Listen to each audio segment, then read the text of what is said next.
Ito yung bagong breaking updates para kay LaMelo Ball mga bro, dahil ayon mismo sa Bleacher Report, nire-rekomenda na si LaMelo Ball bilang isa sa ambitious trade target para sa Portland Trail Blazers. Nasa punto na bagaman, seemingly unlikely pa rin ang trade na to. Potential lang to na pwedeng magbukas sa isang dynamic transition offense na susuporta ng malakas sa depensa ng Blazers, dahil ang malakas na foundation defense ng Blazers ang maaaring maging balance style para mga pumuno dito sa offense ni LaMelo Ball. Samantalang sinabi naman mismo ni Tim McMahon mula sa The Hoops Collective na posibleng tuklasin muna mismo ng Charlotte Hornets ang paggamit sa trade kay LaMelo Ball bago ang trade deadline sa February 2026. Kung mangyaring araw o maging open mismo itong si LaMelo Ball, ang Portland mismo mga brother ang mabilis na magiging isa sa mga nangungunang team candidate sa pagpasok para makuha itong si LaMelo. Binanggit din kasi mismo sa report na to na kahit pa maging crowded pagdating sa backcourt player ang Portland Blazer, kasama pa sila Damian Lillard, Jrue Holiday, Scott Henderson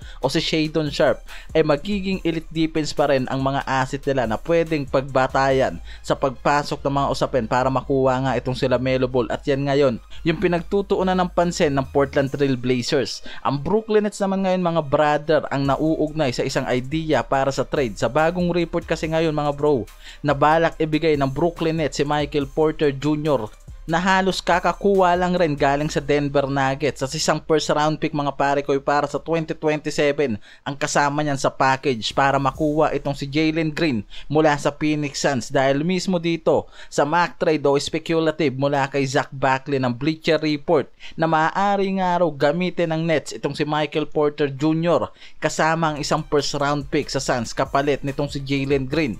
Pero syempre mga bro, alam ko yung tanong nyo kung bakit pwede mangyari to, dahil sa roster fit sa Phoenix Suns pagkatapos ng blockbuster trade nitong si Durant, may malaking pagbabago sa roster Suns. May mga pangangailangan silang magkakaroon ng tamang kasama ni Devin Booker para maging balanse nga raw yung backcourt at frontline ng mga to. Ang kombinasyon ni Green at Booker may potensyal pero may mga tanong sa depensa at spacing at kung sa paano nga raw babalansehin ang mga roles neto. Kaya may mga nagsasabi na mas better pa rin nakapartner ni Booker ang isang forward o scorer na may shooting chops katulad nga mismo nitong si Porter Jr. kaysa sa isa pang guard.